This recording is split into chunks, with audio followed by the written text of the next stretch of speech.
कर रहा हूं मैं। नियम नंबर हमारा आ गया कौन सा? 6। बहुत आराम से समझना इसको, बहुत अच्छा नियम आएगा। नियम 6, या मैं कहूं व्यंजन संधि का अगला नियम। यहाँ पर नियम के नंबर का कोई महत्व नहीं है, नियम अगला है, आपके 5 लगे या 6 लगे उससे कोई मतलब नहीं। हम संपूर्ण नियमों की बात करने वाले हैं। समग्र 26 नियम या 24 नियम या 22 नियम जो भी आपके सामने रखने वाला हूं, उसमें मैं पूरी व्यंजन संधि को समाहित करके आपके सामने रखूंगा। बहुत आराम आराम से धैर्य के साथ एक एक नियम को समझना है। क्या? अगला नियम ध्यान देना, नियम में क्या कह रहा है कि यदि स्वर रहित मैवर्ण के बाद, बिल्कुल बिल्कुल ये वही नियम है जिसकी चर्चा हमने संधि की आरंभ की कक्षा में की थी। जब मैंने आपको संधि शब्द लिखना सिखाया था, जब हम आपसे वार्ता कर रहे थे क्या कि संधि शब्द इन दोनों ही स्थितियों में शुद्ध क्यों होता है। यदि न लगा के लिखे तो भी संधि शब्द शुद्ध माना जाता है, और अनुस्वार लगा के लिखते हैं तो भी संधि शब्द शुद्ध माना जाता है। ये दोनों ही स्थितियों में इस संधि शब्द को शुद्ध क्यों माना गया, इस चीज को समझने के लिए मित्रों इस नियम का मैं जिक्र जिसका करने वाला हूं, यह मैं चर्चा में ले चुका था। आज इसके बहुत सारे उदाहरणों के साथ, बहुत अच्छे से विस्तार के साथ इस नियम को हम आज बहुत अच्छे से समझेंगे दोस्तों। तो देखिए नियम क्या है हमारा, नियम क्या है हमारा? नियम है दोस्तों क्या कि यदि स्वर रहित मैवर्ण के बाद कैसे मैं तक कोई भी वर्ण हो, कैसे मैं तक कोई भी वर्ण, अब कैसे मैं तक कोई भी वर्ण है तो इन सभी वर्णों को आप नाम दे सकते हो वर्गीय वर्ण। क्या नाम दे सकते हैं दोस्तों? वर्गीय वर्ण नाम दे सकते हैं। क्या नाम दे सकते हैं दोस्तों? वर्गीय वर्ण दे सकते हैं। आप इन्हें चाहें तो कह सकते हैं स्पर्शी। क्या कह सकते हैं? स्पर्शी वर्ण कह सकते हैं। मेरा कहने का आशय यह हुआ कि इन 25 वर्णों की बात कर रहा हूं। कैसे मैं तक कितने वर्ण हो गए दोस्तों? 25 वर्ण हो गए हैं। कैसे मैं तक कितने वर्ण हो गए हैं दोस्तों? 25। कौन कौन से हो गए हैं एक बार मैं आपको बता देता हूं। देखो कैसे मैं तक की बात करूं तो 5 वर्गों की मैं बात करने वाला हूं। कै चे टे ते और पे, कै चे टे ते और पे, ये वर्ग कितने हो गए दोस्तों? 5। कितने वर्ग हो गए हमारे सामने? 5। और हमें पता है प्रत्येक वर्ग में कितने वर्ण होते हैं? 5-5 वर्ण होते हैं। कितने वर्ण होते हैं? 5-5 वर्ण होते हैं। अर्थात कै वर्ग में भी 5 वर्ण, चे वर्ग में भी 5 वर्ण, टे वर्ग में भी 5 वर्ण और ते वर्ग में भी 5 वर्ण तथा पे वर्ग में भी 5 वर्ण है। ये इन 25 वर्णों की मैं बात करने वाला हूं। इन 25 वर्णों की मैं बात करने वाला हूं और इन 25 वर्णों की बात यहां पर कर रहे हैं क्या कि यदि प्रथम पद का अंतिम वर्ण, यदि प्रथम पद का अंतिम वर्ण क्या है? स्वर रहित मैं है। यदि प्रथम पद का अंतिम वर्ण क्या है? स्वर रहित मैं है, यानी कि हलंत लगा हुआ मैं हो। और उसके बाद कैसे मैं तक कोई भी वर्ण योग करता है। इन 25 में से किसी भी वर्ण का योग हो, इन 25 में से किसी भी वर्ण का योग हो तो आप इस हलंत मैं के स्थान पर दो प्रकार के बदलाव कर सकते हो। आप इस हलंत मैं के स्थान पर दो प्रकार के बदलाव कर सकते हो। वे दोनों बदलाव क्या क्या हैं दोस्तों, मैं उनकी बात कर रहा हूं, ध्यान दें। आप चाहें तो इस हलंत मैं के स्थान पर अनुस्वार का प्रयोग कर सकते हैं। आप चाहें तो हलंत मैं के स्थान पर किसका प्रयोग कर सकते हैं? अनुस्वार का प्रयोग कर सकते हैं। और यदि आप चाहें तो हलंत मैं के स्थान पर सामने जो भी वर्ण होता है उसके वर्ग का 5वां लिख सकते हो। ध्यान देना, मैं बहुत अलग चीज बताने वाला हूं। 5वां वर्ण, और ये 5वां कौन सा होगा? सामने के वर्ण के वर्ग का, सामने वाले वर्ण के वर्ग का, सामने वाले वर्ण के वर्ग का 5वां।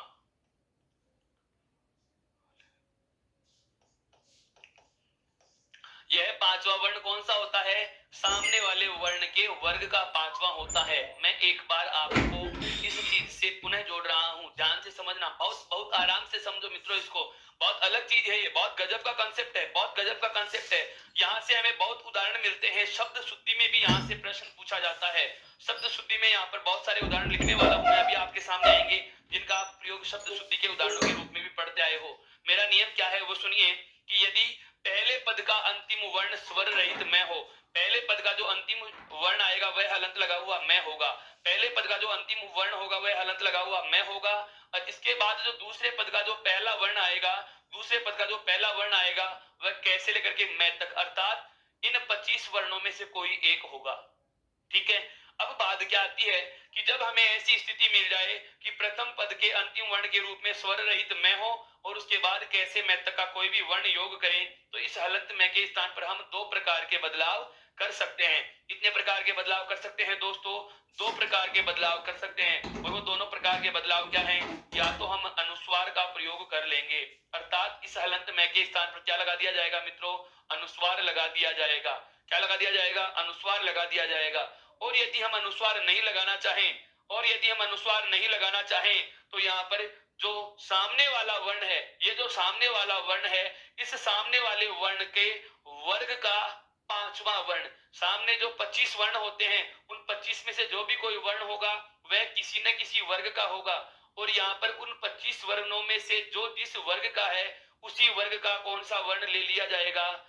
5वां वर्ण ले लिया जाएगा। यह चीज हमें बहुत अच्छे से ध्यान रखने की होगी। अब इसके उदाहरणों पे आ रहा हूं मैं, उदाहरणों पे आऊंगा। एक बार वापस इस नियम को समझे। अब इसके उदाहरणों की हम बात करें। क्या? जैसे मान लीजिए शब्द दे दिया, जैसे मान लीजिए, बिल्कुल बिल्कुल बहुत अच्छे से समझना है। जैसे शब्द आ जाता है हमारे सामने अलंकरण,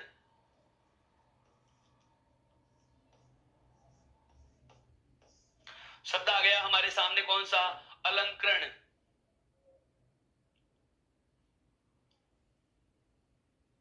क्या इस शब्द को आपने कभी ऐसे लिखा हुआ देखा?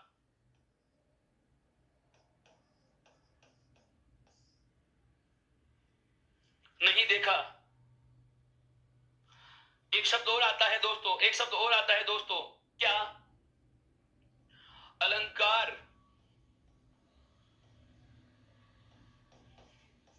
क्या आपने कभी ऐसा देखा? देखा है, बिल्कुल देखा है। यहीं से हमारा नियम आरंभ हो रहा है और यहीं से हम उदाहरण की चर्चा करना आरंभ कर चुके। क्या? पहले नियम पे आते हैं एक बार वापस से। नियम क्या कह रहा है दोस्तों? कि यदि वर्ग का प्रथम पद का अंतिम वर्ण क्या है? स्वर रहित में, और आगे 25 में से कोई भी एक वर्ण है, तो आप इस हलंत में के स्थान पर या तो क्या लिखोगे? अनुस्वार लिखोगे। क्या लिखोगे? अनुस्वार। और या फिर क्या लिखोगे? सामने वाले वर्ण के वर्ग का 5वां, एक बार मैं इस उदाहरण से आपको बताने की कोशिश कर रहा हूं। देखो, अलंकरण को हम 2 प्रकार से क्यों लिख रहे हैं? इसका विच्छेद होता है अलम प्लस करण। इसका संधि विच्छेद क्या होगा दोस्तों? अलम धन करण। आप कहें कि प्रथम पद का अंतिम वर्ण क्या है, तो आप कह देंगे कि सर प्रथम पद का जो अंतिम वर्ण है वह है क्या? मैं। हमने प्रथम पद का अंतिम वर्ण बार लिख दिया। उसके बाद में मैं कहूं दूसरे पद का पहला वर्ण क्या है दोस्तों? तो दूसरे पद का पहला वर्ण क्या है? कै। और आगे क्या लिखा हुआ है? रे और ण। ध्यान देना, हमारा नियम यहां लागू हो रहा है। ये रहा। क्या? स्वर रहित मैवर्ण के बाद कै वर्ण का योग हो रहा है। स्वर रहित मैवर्ण के बाद, बिल्कुल स्वर रहित मैवर्ण के बाद किसका योग हो रहा है मित्रों? कै वर्ण का योग हो रहा है। किसका योग हो रहा है? कै वर्ण का योग हो रहा है। तो आप चाहें तो इस हलंत में के स्थान पर अनुस्वार का प्रयोग कर सकते हो। किसका प्रयोग कर सकते हो? अनुस्वार का प्रयोग कर सकते हो। और यदि आप चाहो तो यहाँ सामने वाले वर्ण के वर्ग का, सामने वाला कौन सा वर्ण है? कै वर्ण है। और कै वर्ण के कै वर्ण का वर्ग कौन सा हुआ मित्रों? कै वर्ग ही हुआ। और कै वर्ग का 5वां क्या होता है? अणे खाली या ये खाली, जिसको हम बोलते हैं। ये रहा। इन दोनों में से कोई एक वर्ण का प्रयोग करके हम इसका शब्द बना लेंगे। इसके पहले क्या बचा हुआ है दोस्तों? वह वापस से लिख दिया जाएगा ए ले। और उसके बाद में हलंत में का क्या बना लिया? या तो अनुस्वार बना लिया या फिर 5वां। और आगे क्या जुड़ा हुआ है? कै रे और अणे। क्या लिखा हुआ है दोस्तों? कै रे और अणे। सबको जोड़ करके क्या लिखेंगे? ध्यान दीजिएगा, सबको जोड़ते हुए लिखूंगा। सबसे पहले मैं क्या ले लूंगा? ए के बाद में क्या लेंगे? ले। अब इन दोनों में से हमें कोई एक लेना है। मान लिया अनुस्वार लेंगे तो लाइन को बढ़ा करके अनुस्वार लगा लो और उसके आगे क्या जोड़ दो? कर्ण। अर्थात हमारा शब्द का आरंभिक रूप यह अलंकरण बना लिया है। ये रहो। यदि आप अनुस्वार से नहीं लिखें तो इसका दूसरा रूप क्या बनेगा? ए और ले का तो ले। उसके बाद हम क्या लिखेंगे? कै वर्ग का 5वां। ये लो जी, कै वर्ग का 5वां लिख दिया। उसके बाद क्या लिखेंगे दोस्तों? कर्ण। क्या लिख देंगे दोस्तों? कर्ण। यह भी हमारा दूसरा प्रकार का जो रूप था प्राप्त हो चुका है। तो नियम को वापस से समझिए।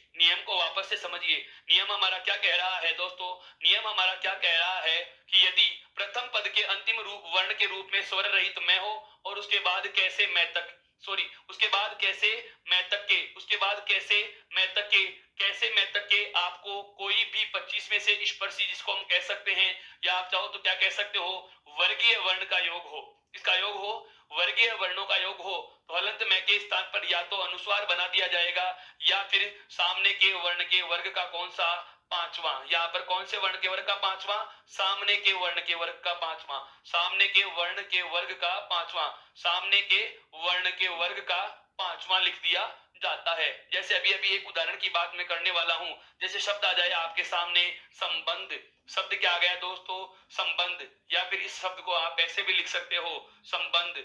अब इनमें से कैसे भी लिखा जाए, अब यहाँ पर ध्यान देना, इसी जगह समझोगे आप, यहाँ भी अनुस्वार लगा हुआ है और यहाँ भी अनुस्वार लगा हुआ है, इस शब्द में दो जगह अनुस्वार लगा हुआ है, और यहाँ पर देखो एक जगह तो लिखा हुआ है मैं, यहाँ पर एक जगह तो लिखा हुआ है क्या दोस्तों, मैं लिखा हुआ है, क्या लिखा हुआ है दोस्तों, यहाँ पर मैं लिखा हुआ है, और एक जगह क्या लिखा हुआ है दोस्तों, ने लिखा हुआ है।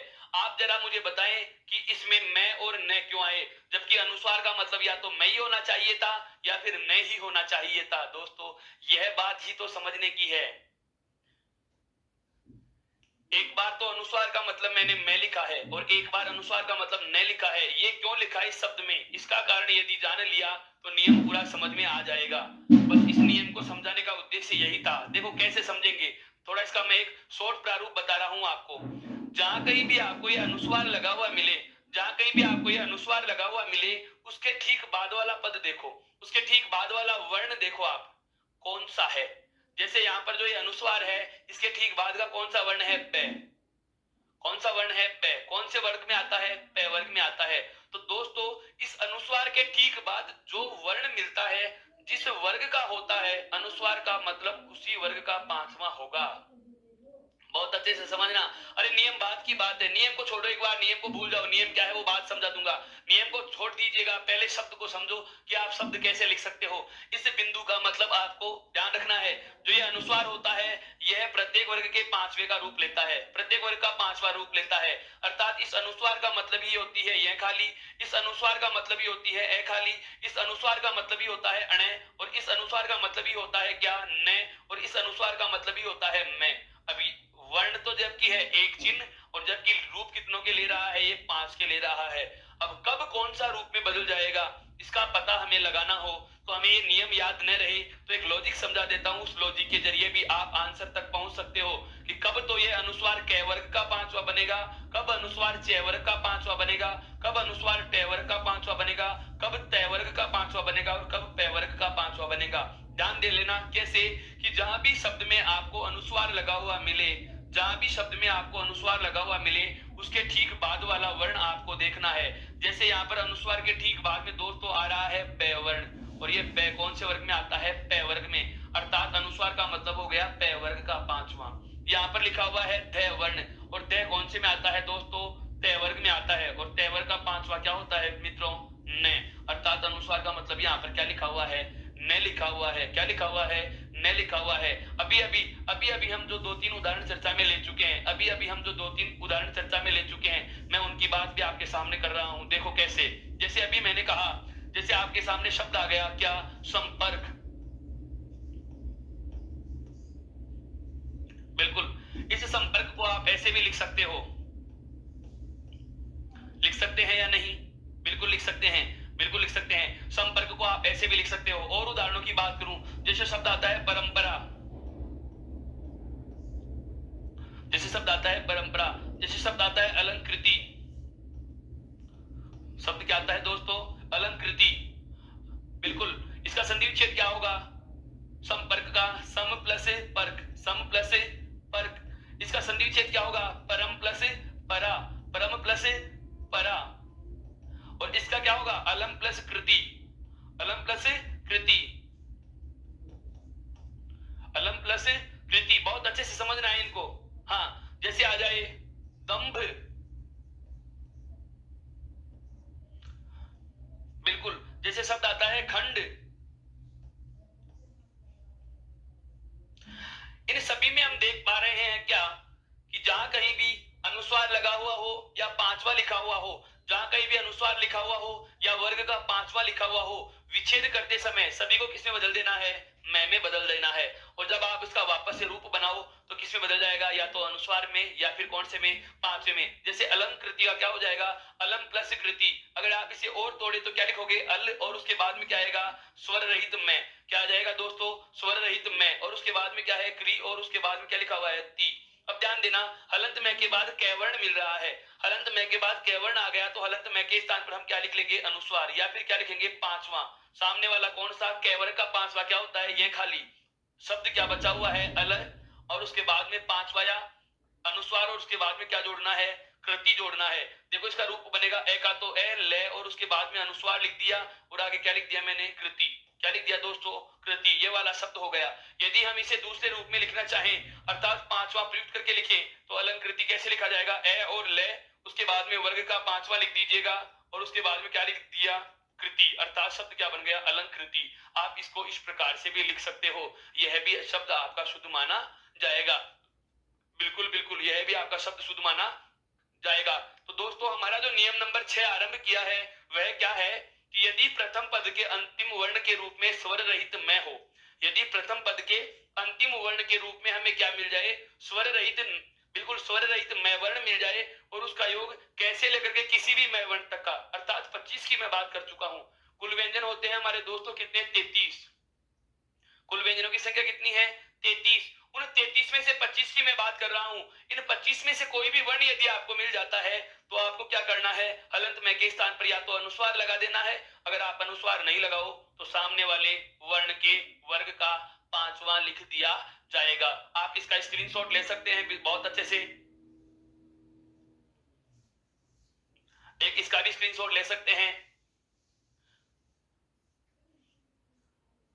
अब हम आगे बढ़ते हैं दोस्तों, अब हम आगे बढ़ते हैं। देखो क्या आप कहोगे कि सर यदि हलंत में के बाद, यदि हलंत में के बाद कैसे लेकर के मैं तक, यदि हलंत में के बाद कैसे मैं तक आए तो हम अनुस्वार या क्या बना लेंगे, पांचवा बना लेंगे। यह बात तो हमारे समझ में आती है, यह बात तो हमारे समझ में आती है। लेकिन मान लिया क्या कि मैं, ये तो 25 ही हुए ना, अभी अपने पास 8 व्यंजन और बचे हुए हैं। क्यों, क्योंकि ये केवल स्पर्शी वर्णों की बात करी है। कौन से की बात की है, स्पर्शी या वर्गीय की बात करी है। अभी अभी मैंने कहा था कुल व्यंजन कितने होते हैं दोस्तों, 33। कुल व्यंजन कितने होते हैं, 33। और 33 में से मैंने केवल कितनों का जिक्र किया है, 25 का जिक्र किया है। 8 बचे हुए हैं, उन 8 को हम नाम देते हैं, एक लाइन तो होती है अंतस्थ की। कौन सा वर्ग होता है दोस्तों, अंतस्थ होता है, जिसमें आते हैं ये, रे, ले और वे, ये 4 वर्ण। एक आता है दोस्तों आपके पास कौन सा, उष्म। उष्म में कौन से आएंगे, तालव्य सकार, मूर्धन्य सकार, दंते सकार, और एक है वर्ण। एक कौन सा है वर्ण। ये 4 और ये 4, इन 8 वर्णों को कहा जाता है क्या, अंतस्थ और उष्म। क्या कहा जाता है, अंतस्थ और उष्म। आपको बार बार बता रहा हूं, ये नाम मैं बहुत पहले बता चुका, पूरी वर्णमाला मैंने आपको बहुत विस्तार से पढ़ाई है। आपको वापस से बता रहा हूं, मेरा कोई मित्र जो बाद में जुड़ा है, बिल्कुल एक बार वो पुराने वीडियो पूरे देखे, एक बार वो पुराने वीडियो देखे। और रही बात नोट्स की, तो नोट्स के लिए वो ई उत्कर्ष ऐप को इंस्टॉल करें और टेलीग्राम ऐप को ज्वाइन करें। वहां ये सारा मैटर आपको पीडीएफ के रूप में भी मिल जाएगा, बिल्कुल बोर्ड के स्क्रीनशॉट भी आपको मिल जाएंगे। हाँ, आप ई उत्कर्ष ऐप से इसके प्रश्न भी प्राप्त कर पाएंगे ई बुक के रूप में। ई बुक का मतलब होता है जिसमें आप अपने नोट्स ऐड कर सकते हो, क्वेश्चन आंसर बना सकते हो, उसमें कुछ डाटा ऐड कर सकते हो, जोड़ सकते हो, अपने आप का परीक्षण कर सकते हो। उसी फॉर्मेट में आपको ये सारे डाटा उपलब्ध होंगे। और अभी तक आपने चैनल को सब्सक्राइब नहीं किया तो वह भी कीजिए, बेल आइकन को भी प्रेस कीजिए ताकि नए नोटिफिकेशन भी आपको प्राप्त होते रहे। मित्रों, तो हम बात कर रहे हैं क्या कि यदि अंतस्थ और ऊष्म वर्णों का योग इस स्वर रहित में से हो तो क्या होगा। वापस से बोल रहा हूं मैं, मेरी बात को समझना। मैंने क्या कहा कि अभी हमने एक नियम पढ़ा है, नियम नंबर 6 में अभी अभी हमने एक बात पढ़ ली। क्या पढ़ ली नियम नंबर 6 में, कि यदि स्वर रहित मैं वर्ण के बाद 25 वर्णों में से किसी का भी योग होता है, 25 कौन से, कैसे मैं तक, कैसे लेकर के मैं तक कोई भी वर्ण का योग होता है तो अनंत में का आप अनुस्वार बना सकते हो, या सामने वाले वर्ण के वर्ग का कौन सा लिख दोगे, पांचवा। लेकिन अब मैं कह रहा हूं क्या पूरे व्यंजन हो गए, क्या नहीं हुए, केवल कितने हुए, 25। बचे कितने, 8। ये 8 आपके सामने पड़े हैं। इन 8 को आप क्या क्या नाम दोगे, अंतस्थ और ऊष्म, अंतस्थ और ऊष्म व्यंजन कहेंगे। अर्थात इन 8 को मैं नाम दूंगा अंतस्थ और ऊष्म। तो मैं कहूं कि यदि प्रथम पद का वही अंतिम अंतिम वर्ण क्या है? स्वर रहित में है। क्या है भाई दोस्तों? स्वर रहित में है। और उसके बाद इन 8 में से किसी भी वर्ण का योग होता है। इन 8 में से जो 8 अंतस्थ और ऊष्म है, इनमें से किसी भी वर्ण का योग होता है, तो आप क्या बदलाव करोगे? तो आप क्या बदलाव करोगे दोस्तों? बिल्कुल बिल्कुल, बहुत ही आसान है। यहाँ पर भी इस हलंत में के स्थान पर क्या लिखा जाएगा? अनुस्वार लिख दिया जाएगा। क्या लिख दिया जाएगा दोस्तों? अनुस्वार बदला जाएगा। यहाँ पांचवा नहीं बनता है, यहाँ पांचवा नहीं बनता। क्यों नहीं बनता दोस्तों? क्योंकि इन दोनों वर्गों में पांचवा वर्ण होता ही नहीं है। अंतस्थ वर्ग में कोई अणखाली नहीं आती, ऊष्म वर्ग में भी कोई अणखाली नहीं आती। अब इन लाइनों में पांचवा होता ही नहीं है, तो पांचवा लिखेंगे भी नहीं। तो हमारे पास केवल एक ही विकल्प बचता है, क्या? कि आप स्वर रहित में वर्ण के स्थान पर, आप स्वर रहित में वर्ण के स्थान पर केवल और केवल क्या लिखेंगे दोस्तों? अनुस्वार लिख देंगे। क्या लिख देंगे दोस्तों? अनुस्वार लिख देंगे। तो हमारा एक बार नियम जो है, इस नियम को आराम से, बिल्कुल आराम से नए सिरे से समझो। नियम नंबर ये 7 हो जाएगा। ये नियम नंबर कौन सा हो जाएगा दोस्तों? 7 हो जाएगा। क्या है?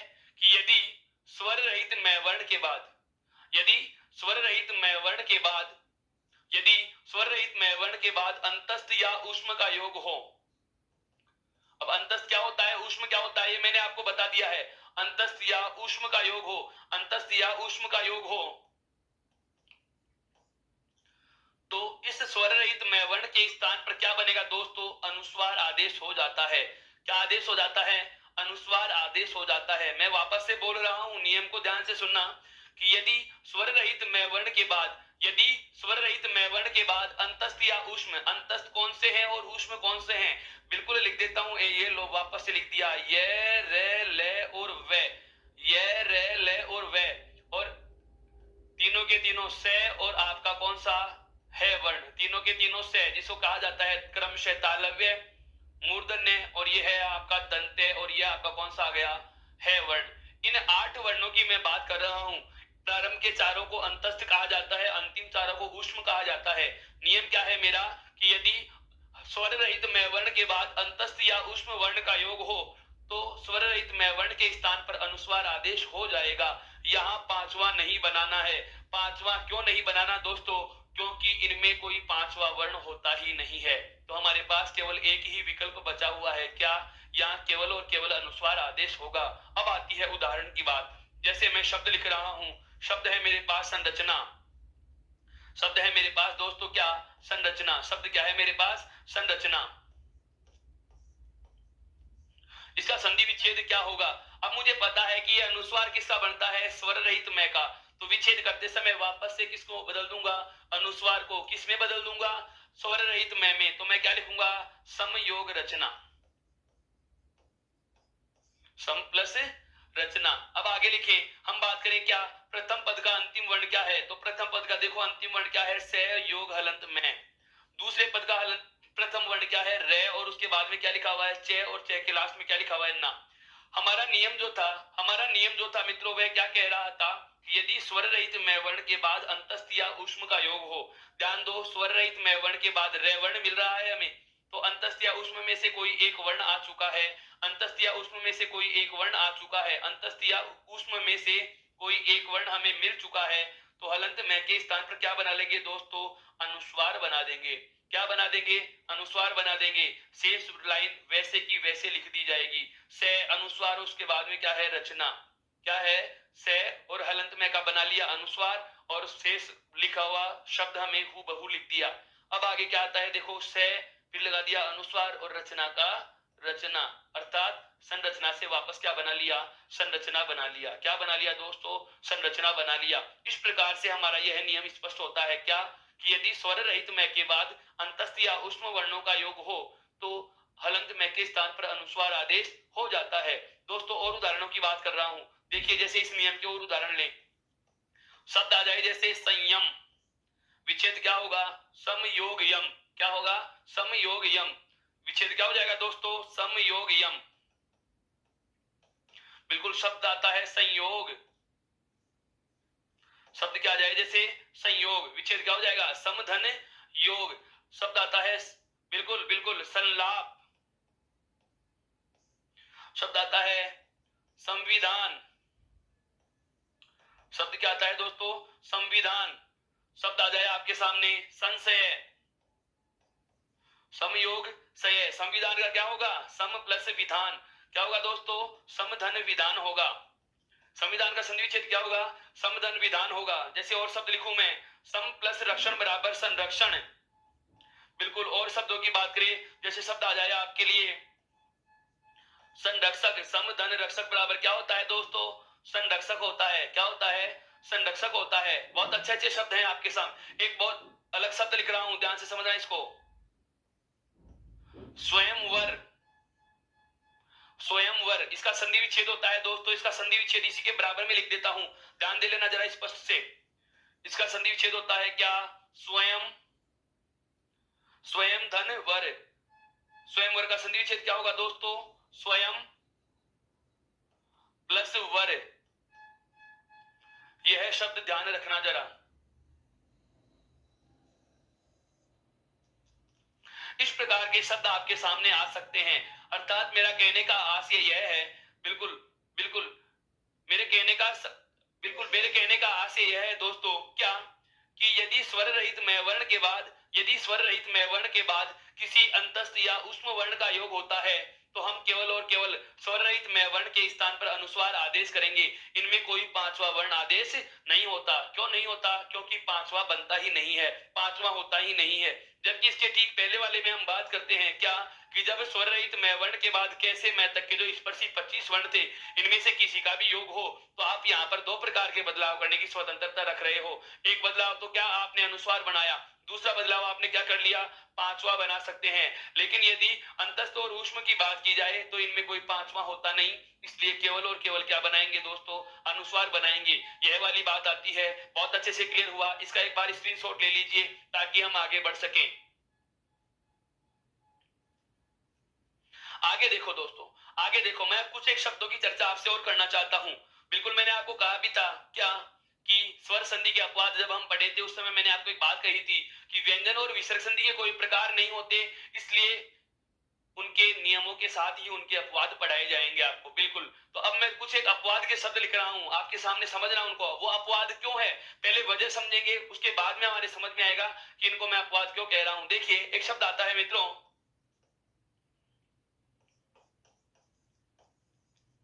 सन्निधान। संविधान नहीं बोल रहा हूं दोस्तों, मैं बोल रहा हूं सन्निधान। एक शब्द आता है सम्मिश्रण। शब्द क्या है मेरा, सम्मिश्रण। एक दोस्तों एक और शब्द आता है, बहुत अच्छा ध्यान से समझना, संन्यास। यह शब्द सबसे पहले तो आपको याद रखना है क्या, शब्द शुद्धि में दिया जाता है। संन्यास शब्द आपको शब्द शुद्धि में मिलता है, और गलती क्या करते हैं, यह संन्यास जो देता है वह देता है या तो ऐसा लिखकर, अर्थात एक ही न लिख देगा, या फिर क्या करता है, वह इस प्रकार से भी लिख सकता है। दोनों ही स्थितियों में ध्यान रखना, यह आपका संन्यास जो शब्द है वह अशुद्ध होगा। ये दोनों ही स्थितियों में ध्यान रखना, आपका ये संन्यास शब्द जो है वो क्या होगा, अशुद्ध होगा। बहुत अच्छे से ध्यान रखना। संन्यास शब्द आ जाता है आपके सामने, या शब्द आता है, जैसे एक और शब्द लिख रहा हूं मैं आपके लिए, सन्निकट। बहुत अच्छा शब्द है दोस्तों, क्या आ जाए, सन्निकट आ जाए। बिल्कुल बिल्कुल। एक और आता है जैसे सम्मान।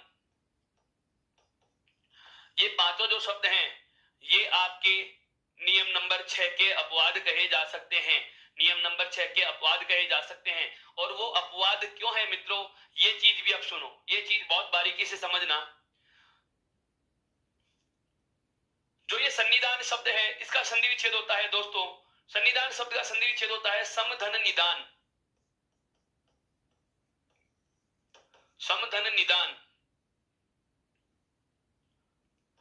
इस सम्मिश्रण शब्द का जो संधि विच्छेद होता है दोस्तों वो होता है समधन मिश्रण। संन्यास जो शब्द है इसका संधि विच्छेद होता है समधन न्यास। सन्निकट का संधि विच्छेद होता है समधन निकट। क्या होता है दोस्तों, समधन निकट। और सम्मान का संधि विच्छेद होता है समधन मान। आप यहां पर एक बात नोट करना, यहां पर एक बात समझना, बहुत आराम से सुनना इस चीज को। अलग चीज बताऊंगा आपको, हटकर के चीज बता रहा हूं, ध्यान से समझना। ये बहुत रेयर अपवाद है, बहुत अलग चीज है यहाँ पे। क्या, अभी हमने नियम नंबर 6 में क्या पढ़ा है, अभी हमने नियम नंबर 6 में क्या पढ़ा है, कि यदि स्वर रहित मैं वर्ण के बाद कैसे मैं तक का कोई भी वर्ण आए तो आप हलंत मैं के स्थान पर अनुस्वार या फिर सामने वाले वर्ण के वर्ग का पांचवा बना सकते हो। हलंत मैं के स्थान पर अनुस्वार या सामने वाले वर्ण के वर्ग का पांचवा बना सकते हो। यह हमने कहां पढ़ा? जब आपके स्वर रहित मैं वर्ण के बाद, नियम यहां पर लिख रहा हूं जो हमने पढ़ लिया है, यहां पर वो नियम लिख रहा हूं जो हमने पढ़ा है। क्या?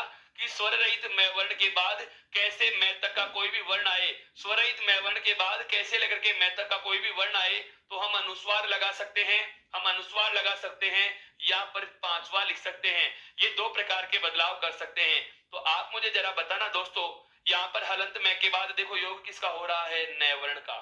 यहाँ पर हलंत मैं के बाद योग किसका हो रहा है? मैं वर्ण का। यहाँ पर भी हलंत मैं के बाद योग किसका हो रहा है? नए वर्ण का। यहाँ पर भी हलंत मैं के बाद योग किसका हो रहा है? मैं वर्ण का। यहाँ पर भी हलंत मैं के बाद योग किसका हो रहा है? नए वर्ण का।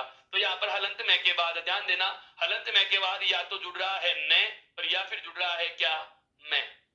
आप एक चीज देखिए, क्या ये जो सूत्र हमारे पास इन शब्दों में बना करके निकाला है, क्या ये इस नियम में से नहीं निकल रहा? इसी में से आया। क्यों? क्योंकि हलंत मैं के बाद देखिए या तो न आया तो इन्हीं के बीच में से है और मैं आया तो भी इन्हीं में से कोई एक है। तो क्या मैं यहाँ पर भी दो प्रकार के बदलाव कर सकता हूं? बस ये चीज समझने की थी। हमने क्या पढ़ा है? यदि कैसे मैं तक का कोई भी वर्ण, यदि कैसे मैं तक का कोई भी वर्ण, यदि कैसे मैं तक का कोई भी वर्ण आपको मिलता है, इसको लिख रहा हूं, देखो इस शब्द को पूरा समझना। हलंत मैं है, उसके बाद में क्या लिखा हुआ है? नी, और उसके बाद में लिखा हुआ है कै और टे। समझना, हलंत मैं के बाद कैसे मैं तक का कोई भी वर्ण यदि आए तो क्या आप हलंत मैं के स्थान पर अनुस्वार या फिर सामने वाले वर्ण के वर्ग का पांचवा लिखोगे? सामने वाला वर्ण कौन सा है? न। कौन सा है दोस्तों? न। न कौन से वर्ग में आता है? तय वर्ग में। और तय वर्ग का पांचवा क्या होता है दोस्तों? न ही होता है। अर्थात यहाँ पर आप क्या लिखोगे? न लिखोगे। इधर क्या बचा हुआ है? से, और आगे क्या लिखा हुआ है दोस्तों? निकट। आगे क्या लिखा हुआ है दोस्तों? निकट। तो आप क्या बनाओगे? से, उसके बाद में लिखोगे अनुस्वार और फिर लिखोगे क्या? निकट। या फिर आप क्या लिख सकते हो? से और उसके बाद में आधा ने, उसके बाद में पूरा ने और उसमें छोटी की मात्रा और कट। ध्यान रखना, आप इस प्रकार का शब्द तो बना रहे हो, आप इस प्रकार का शब्द तो बना रहे हो, आप इस प्रकार का जो शब्द बना रहे हो ये यहाँ पर लिखा हुआ पड़ा है, ये रहा। लेकिन क्या आप इसको अनुस्वार से लिख सकते हो? ये चीज मैं समझाना चाह रहा था। ये 5-6 शब्द जो मैंने लिखे हैं उनका मतलब समझाने का क्या है, ध्यान देना। ये पांचों शब्द सन्निधान, सम्मिश्रण, संन्यास, सन्निकट और सम्मान, क्या मैं इनका दूसरा विकल्प ऐसे लिख सकता हूं? ये पांचों शब्द मैं यहां लिख रहा हूं, ध्यान से समझना। क्या सन्निधान को ऐसे लिखा जा सकता है? क्योंकि नियम तो यही कह रहा है कि या तो अनुस्वार लगा के लिख दो या पांचवे से लिख दो। यहां पर पांचवे से लिखा हुआ है तो क्या मैं अनुस्वार से लिख सकता हूं? दूसरा शब्द मेरा क्या है? सम्मिश्रण। तो क्या सम्मिश्रण को ऐसे लिखा जा सकता है दोस्तों? तीसरा शब्द क्या है? संन्यास। एनसीईआरटी तक की गलतियां मैं आपके सामने रखने वाला हूं, ध्यान दे लेना। हाँ बिल्कुल, ये अनुस्वार लगा के लिख सकता हूं। ये फिर आगे क्या गया? सन्निकट। तो यहां पर भी पांचवा है तो पांचवे का अनुस्वार में बदल के लिख सकता हूं। और एक और है क्या? सम्मान। क्या कभी आपने सम्मान शब्द ऐसा लिखा हुआ देखा दोस्तों? नहीं। ये पांचों शब्दों के अनुस्वार के जो रूप हैं ये पांचों के पांचों ही हम प्रयोग में नहीं लेंगे, ये पांचों के पांचों ही प्रयोग में नहीं लेंगे। अगर संधि वास्तव में पढ़ने वाला विद्यार्थी कोई साहित्य का होगा तो इस बात को बहुत अच्छे से नोट कर लेना दोस्तों। यहाँ पर एनसीईआरटी तक में गलतियां निकल के आ जाती हैं, बहुत अलग तरीके से आपको ये चीजें सुनने को मिल रही हैं, समझने को मिल रही हैं। मैं क्या कह रहा हूं अब सुनना। नियम क्या है अपना? नियम क्या है? ये छठे नियम का अपवाद कह सकते हो या इसको 77 नियम का नंबर दे सकते हो। यह आपके ऊपर डिपेंड कर रहा है कि नियम कितने लिख रहे हो, उससे मुझे कोई मतलब नहीं है। हमारा उद्देश्य यह है दोस्तों, चाहे गिनती 100 तक पहुंच जाए उससे हमें कोई लेना देना नहीं है। हमारा टॉपिक क्लियर हो जाना चाहिए दोस्तों। क्या होना चाहिए? टॉपिक क्लियर हो जाना चाहिए। बिंदु या इस प्रकरण में आने वाले सारे तथ्य, सारे कंसेप्ट क्लियर होने चाहिए। तो नियम क्या कह रहा हूं वो सुनना कि यदि स्वर रहित मैं के बाद जो 25 वर्ण जुड़ते हैं, स्वर रहित न के बाद जो एक ऐसे मैं तक के जो 25 वर्ण जुड़ते हैं, इन 25 में इन दो वर्णों का ध्यान रखना है दोस्तों। इन दो वर्णों का ध्यान क्या रखना है कि यदि इन 25 वर्णों में से न या मैं वर्ण आ जाता है, यदि हलंत मैं के बाद न या मैं वर्ण आ जाता है तो हम हलंत मैं के स्थान पर जो दो बदलाव करते हैं वहां पर दो नहीं केवल एक ही बदलाव होगा। वो और वो बदलाव कौन सा होगा दोस्तों? पांचवा लिखेंगे। क्या लिखेंगे? पांचवा लिखेंगे। यहाँ पर आप अनुस्वार का प्रयोग नहीं करोगे, यहाँ पर आप अनुस्वार का प्रयोग नहीं करोगे। तो नियम क्या हो गया कि यदि हलंत में के बाद, यदि हलंत में के बाद न या मैं जुड़ते हैं, तो अगर मैं के बाद न हो, अगर मैं के बाद न का योग होता है तो आपके शब्द में डबल न आएगा। आपके शब्द में क्या आएगा दोस्तों? डबल न आएगा। जैसे यहाँ सन्निकट में लिखा हुआ है, जैसे आपका सन्निधान में लिखा हुआ है, इस प्रकार से जैसे आपके सन्यास में लिखा हुआ है, इन बातों का ध्यान रखना। और यदि हलंत में के बाद, और यदि हलंत में के बाद पुनः मैं वर्ण का योग हो तो आपको डबल मैं लिख देने होंगे, आपको द्वित्व वर्ण मैं लिख देना होगा। जैसे सम्मिश्रण में लिखा हुआ है, जैसा कि सम्मान में लिखा हुआ है। ये पांचों ही रूप दोस्तों आपको प्रयोग में नहीं लेने, ये पांचों ही रूप आपको प्रयोग में नहीं लेने हैं, ये पांचों ही रूप आपको प्रयोग में नहीं लेने हैं। ये चीज आपको बहुत अच्छे से समझ में आ चुकी होगी। मेरा अनुमान है आपका ये कंसेप्ट बहुत अच्छे से क्लियर हो गया होगा। क्या क्लियर हो गया होगा? क्या क्लियर हो गया होगा कि यदि हलंत में के बाद न या मैं वर्ण का योग हो, यदि हलंत में के बाद न या मैं वर्ण का योग हो तो हम केवल, यदि हलंत में के बाद न या मैं वर्ण का योग हो तो हम केवल और केवल क्या करते हैं? पांचवा वर्ण ही आदेश करेंगे। यहाँ पर अनुस्वार का प्रयोग नहीं होता है, यहाँ पर द्वित्व बना देते हैं। द्वित्व क्या चीज होती है दोस्तों, ये भी सुन लो। द्वित्व क्या चीज होती है दोस्तों, ये सुनिए। मैं आपके सामने एक नया चीज लिख रहा हूं। द्वित्व वर्ण किसे कहेंगे? द्वित्व वर्ण किसे कहेंगे? एक होता है संयुक्त अक्षर, एक होता है क्या? संयुक्त अक्षर, और एक क्या होता है? द्वित्व। ध्यान दो, पहले वाला वर्ण आधा है और उसके जस्ट बाद में क्या लिखा हुआ है? पूरा। अर्थात जिसको आप कहते हो डेढ़ वर्ण। क्या कहते हैं दोस्तों? डेढ़ वर्ण कहते हैं जिसे हम क्या कहते हैं? डेढ़ वर्ण कहते हैं। जैसे मैंने लिखा मुक्त, अब इसमें आपको क्या आधा दिखाई दे रहा है और तय पूरा दिखाई दे रहा है। अर्थात इसमें पहले वाला तो क्या है? आधा, और अगला पद क्या है? पूरा। पहले वाला वर्ण तो दोस्तों क्या है? इसमें आधा है, और दूसरे वाला वर्ण क्या है? इसमें पूरा है। अर्थात कह तो आधा है और तय पूरा है।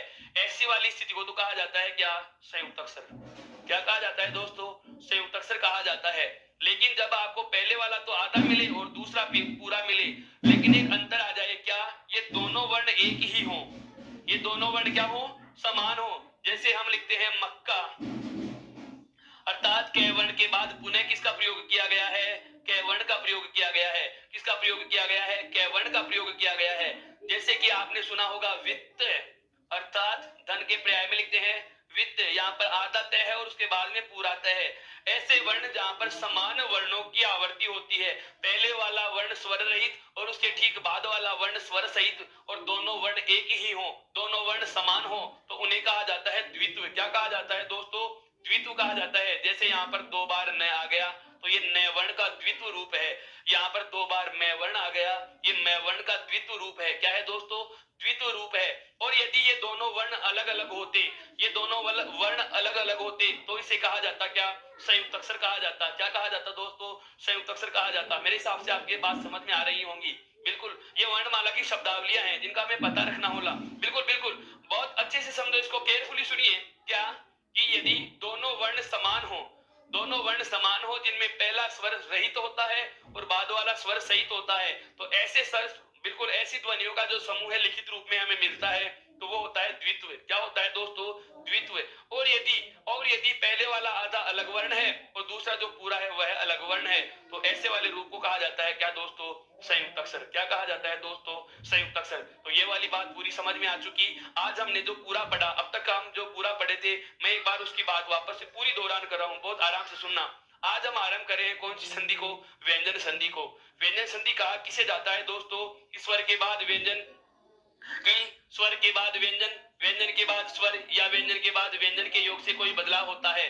चाहे बाद में व्यंजन आए, चाहे पहले व्यंजन आए, चाहे दोनों तरफ व्यंजन आए, स्वर व्यंजन हो, व्यंजन स्वर हो, या व्यंजन व्यंजन हो, उसे क्या कहा जाता है दोस्तों? व्यंजन संधि कहा जाता है। उसके बाद हमने चार पारिभाषिक शब्दों का वापस से दोहरान किया था कि वर्ण को बदलकर लिखते हो तो आदेश, अगर नया वर्ण लिखते हो तो आगम, किसी वर्ण को हटाते हो तो लोप, और कोई बदलाव नहीं करते तो वो क्या कहलाता है दोस्तों? प्रकृति भाव कहलाता है। उसके बाद में मैंने आपको बताया कि वर्ग का, प्रत्येक वर्ग का पहला और दूसरा तथा तीनों सकार होते हैं एघोष, तथा प्रत्येक वर्ग का तीसरा, चौथा और पांचवा ये है, और सभी स्वर होते हैं क्या? सैघोष। ये जानना हमें जरूरी था। फिर हमने नियम आरंभ किया पहला। पहले नियम में हमने क्या पढ़ा? पहले नियम में हमने यह पढ़ा कि यदि वर्ग के प्रथम वर्ण के बाद किसी सहघोष का योग होता है, यदि वर्ग के पहले वर्ण के बाद किसी सहघोष का योग होता है पांचवे के अलावा, तो पहला वर्ण अपने ही वर्ग के तीसरे में बदल जाता है। पहला वर्ण अपने ही वर्ग के कौन से बदल जाता है दोस्तों? तीसरे में बदल जाता है। उसके बाद में बात आती है कि जो पांचवा आपने छोड़ा है, यदि वह पांचवा ही आ जाता है तो क्या होगा? तो पहला वर्ण अपने ही वर्ग के कौन से बदल जाएगा दोस्तों? इस पांचवे की वजह से पांचवे में बदल जाता है।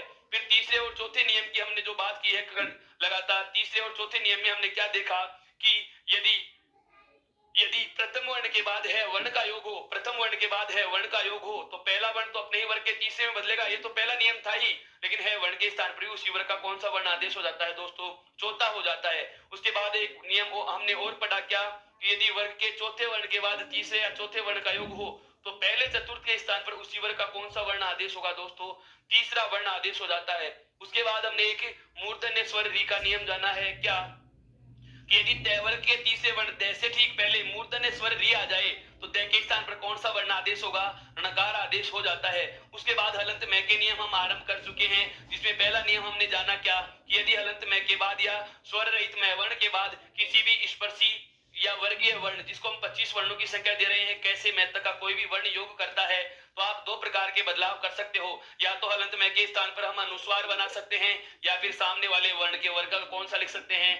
पांचवा लिख सकते हैं। इसी प्रकार से हमने और उदाहरण भी सीखे जाने थे। और फिर आगे हमने एक बात की क्या कि यदि हलंत में के बाद जो अंतस्थ और ऊष्म वाले वर्ग हैं, जो 8 वर्ण होते हैं, इन 8 वर्णों में से यदि कोई सा वर्ण योग करता है, तो ऐसी स्थिति में क्या करेंगे? तो ऐसी स्थिति में केवल और केवल हमें क्या बनाना है मित्रों? हलंत में के स्थान पर अनुस्वार बनाना है। क्या बनाना है? अनुस्वार बनाना है। और अंतिम में एक बात को हमने वापस से जाना क्या कि यदि हलंत में के बाद मैं या नय वर्ण का योग हो, हलंत में के बाद मैं या नय वर्ण का योग हो, तो ऐसी स्थिति में हम अनुस्वार नहीं बनाएंगे, बल्कि इनका द्वित्व रूप बना देते हैं। क्या बना देते हैं? द्वित्व रूप बना देते हैं।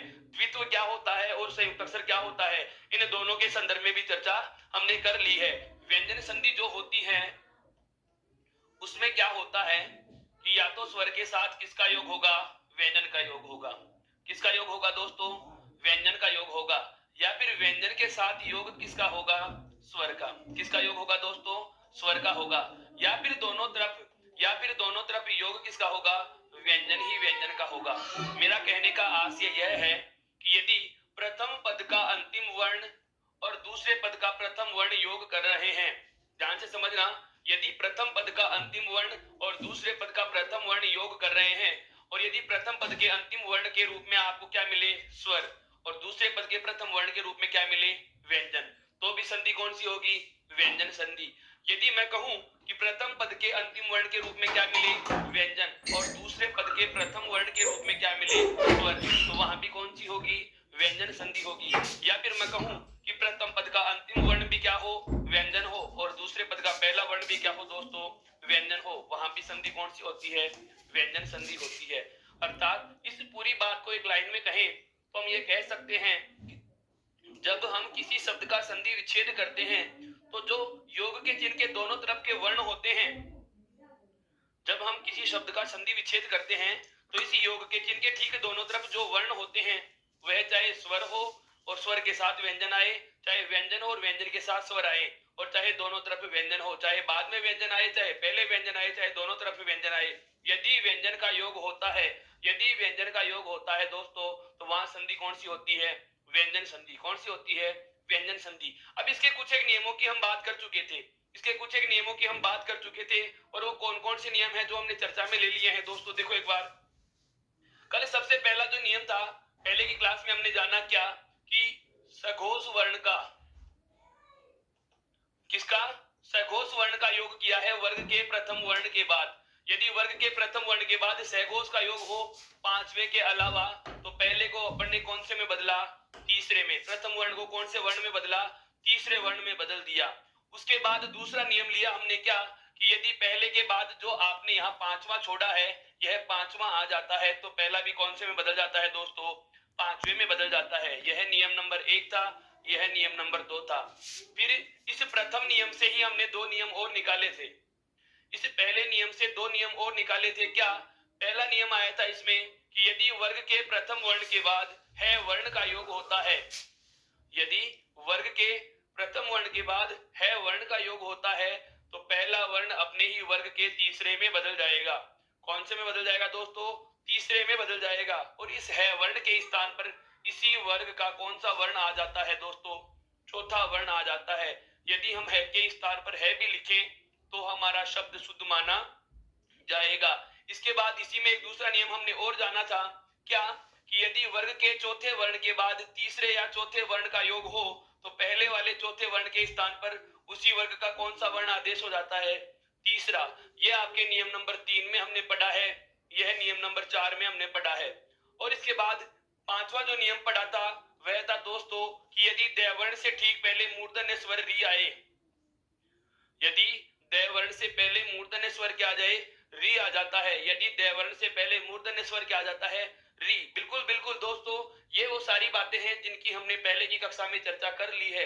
ये सब बातें मैं इसलिए दोहरा रहा हूं ताकि एक बार आपके दिमाग में सारी की सारी चीजें रिकॉल हो जाएं, ताकि आगे वाले नियमों में हमें आसानी हो। बहुत बहुत महत्वपूर्ण है तारतम्यता। संधि वाले बिंदु में अगर आपके दिमाग की तारतम्यता नहीं रही कि पहले हमने कौन कौन से नियम पढ़ लिए, तो आप आगे वाले नियम पे नहीं पहुंच पाओगे। क्यों? क्योंकि व्यंजन संधि के कुल नियमों की संख्या बात करें तो होती है 24। व्यंजन संधि के कितने नियम हम चर्चा में शामिल करेंगे दोस्तों? 24 नियम चर्चा में शामिल करेंगे। अब इन 24 नियमों में कुछ नियम ऐसे हैं जिनको हम कल जान चुके हैं, कुछ एक नियम ऐसे होंगे जिनकी चर्चा हम आज करने वाले हैं। तो मैं वो नियम बता रहा हूं जो पहले हमने पढ़ लिए हैं और जो बहुत विस्तारित भी हैं, ज्यादा मुख्य भी होते हैं। तो देखो, पहला नियम जो हमने जाना वह सहघोष का था। उसके बाद दूसरा नियम था अनुस्वार वाला। उसके बाद तीसरा जो नियम था ये प्रथम नियम का उपनियम, और चौथा नियम भी जान लिया, यह भी पहले नियम का उपनियम है। पांचवें नियम में हमने देखा कि ये दूसरे का उपनियम है। कौन सा है दोस्तों? दूसरे का उपनियम है। इसके बाद दो जो और नियम पढ़े थे हमने, कौन कौन से? हलंत में के बाद कैसे मैं तक, हलंत में के बाद कैसे मैं तक, अर्थात ये वर्ण होते हैं स्पर्शी। कौन से होते हैं दोस्तों? स्पर्शी। आप इन्हें कह सकते हैं वर्गीय। क्या कह सकते हैं? वर्गीय वर्ण कह सकते हैं। तो ऐसी स्थिति में हलंत के स्थान पर क्या बनेगा? अनुस्वार। यदि आप चाहो तो अनुस्वार के स्थान पर सामने वाले वर्ण के वर्ग का पांचवा लिख सकते हो। यह पांचवा वर्ण कौन सा है?